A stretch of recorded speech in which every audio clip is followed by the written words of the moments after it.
Hi, இன்னைக்கு நம்ம கீர்த்தி கிச்சனில் பன்னீர் ஸ்டஃப்டு குலோப் ஜாமுன் தான் பார்க்க போகிறோம். அதுக்கு முதல்ல பாத்திரத்தில் 1.5 கப் சர்க்கரை சேர்த்துட்டு 2 டம்ளர் தண்ணி விட்டுக்கலாம். சர்க்கரை நல்லா கரைஞ்சி வரணும். பாகு பதம்லாம் தேவையில்லை. சர்க்கரை கரைஞ்சி வந்து பிசு பிசுப்பாக வந்தால் போகிறோம். நம்ம அடுப்பை ஆஃப் பண்ணிவிட்டு இதை இறக்கி வச்சிடலாம். இது ஆறட்டும். அதுக்குள்ளே நம்ம குலோப் ஜாமுனை ரெடி பண்ணிக்கலாம். குலோப் ஜாமுன் மாவில் தண்ணி கொஞ்சம் கொஞ்சமாக சேர்த்து பிசைஞ்சு எடுத்துக்கலாம். சப்பாத்தி மாவு பதத்துக்கு இந்த அளவுக்கு நல்லா பிசைஞ்சாச்சு மாவை. இப்போ நம்ம பன்னீர் ரெடி பண்ணிக்கலாம். 100 கிராம் பன்னீர் எடுத்துருக்கேன். அதை நல்லா மசிச்சு விட்டுறலாம். கட்டி இல்லாமல் மசிச்சு விட்டு நான் ஆரஞ்சு கலரில் கேசரி பவுடர் சேர்த்துக்கிறேன். உங்களுக்கு வேணும்னா சேர்த்துக்கலாம், இல்லைனா நீங்கள் அப்படியே கூட பண்ணலாம். நான் கலர் டிஃப்ரென்ஸ் கோசம் தான் சேர்த்துருக்கேன். இதை சின்ன சின்ன பாலாக உருட்டி எடுத்து வச்சுக்கலாம்.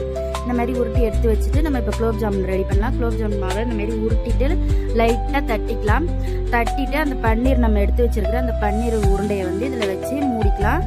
நல்லா 4 பக்கமும் மூடிட்டு லைட்டாக அதுக்கப்புறம் உருட்டணும். ரொம்ப அழுத்தி உருட்டிட்டோம்னா பன்னீர்லாம் வெளியில் வந்துடும். அதனால லைட்டாக உருட்டிக்கலாம்.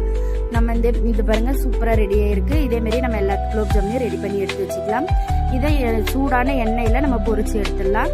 நான் பசங்க பெருசு பெருசாக வேணும்னு கேட்டாங்க, அதனால நான் கொஞ்சம் பெருசு பெருசாக பண்ணியிருக்கேன். உங்களுக்கு வேணா நீங்கள் சின்ன சைஸில் கூட பண்ணிக்கலாம். கம்மியாக பண்ணுறதுனால எண்ணெய் கொஞ்சமாக வச்சு நான் பண்ணுறேன். நீங்கள் நிறையா பண்ணும்போது எண்ணெய் நிறையா வச்சு பண்ணுங்கள். இப்போ இது நல்லா 2 பக்கமும் செவந்து வரட்டும்.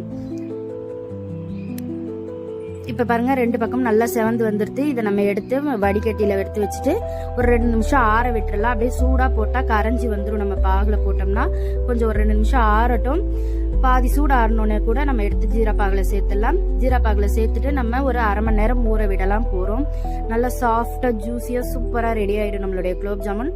இப்போ நல்லா கலந்து விட்டுறலாம். போட்டுட்டு நம்மளுடைய குலோப் ஜாமுன் நல்லா ஊறி வந்திருக்கு பாருங்க.